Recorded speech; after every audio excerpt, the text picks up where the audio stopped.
So welcome back, guys.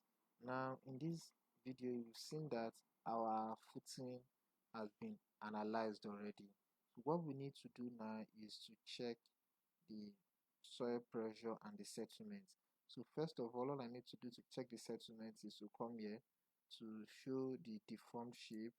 So select it and choose the service envelope. So generally I can decide to choose this one and choose maybe max absolute. Okay, so select it, click OK. So I'll make sure that my displacement is no more than 50 millimeters. If it's more than 50 millimeters, then I have to increase the area. So look at the UZ, the UI, and all others. So these are the things we are interested in. So you can see from the contour here that the maximum we have here is about 21 millimeter. That's somewhere around here, so which is okay by us. Even 25 millimeters, if we still restrict it, is going to be very okay for us. Now we've done that, the next thing I need to do is to check the soil pressure, and the soil pressure must always be less than the allowable bearing capacity. It must be less than the allowable bearing capacity. So let's go back here and let's go to display. Okay, so let's go to force stress diagram and let's go to soil pressure. So select soil pressure, choose the service envelope and click OK. So we have that. So from there now we can see that at this point here, this one is still less than our soil bearing capacity, but when we get here it is greater than our soil bearing capacity. So the only thing we can do is to increase the area of this. If you can increase the area of this, then we are okay. So that means we won't have any bearing failure on our soil. So we need to increase this one so that this can drop to around 600. So you can check here to here around 500 and something. So I think with others are okay, so we are good to go.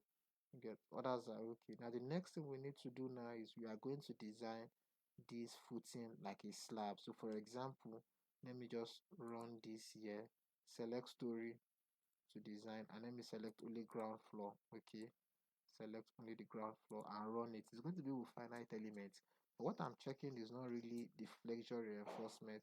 What I want to check is going to be the punching. So you can see it has designed this. Now it's going to tell us the reinforcements we need. Display flexural check. So let's say I'm using, let me come here, let me choose this, I'm using this, let me click apply. Okay, so you can still see I still need more. Okay, so let's say I want to use 20, but grade 20, 20, that's for bottom rather. Okay, so for bottom I'm still going to need more because of the thickness we choose, but that's not what I'm really interested about. You can just get here, pick your area of steel.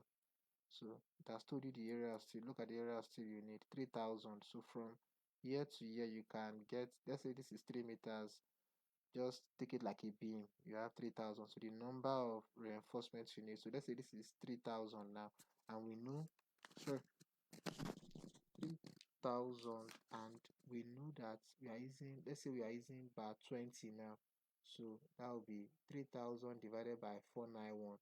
So 3000 divided by 491, so we are going to be using 7 bars of 25 mm in this place, both directions. So that's what it's telling you. See the area of steel, once you put it, it gives you the area of steel. So let's say I want to use 25, I'm going to put 25, sorry,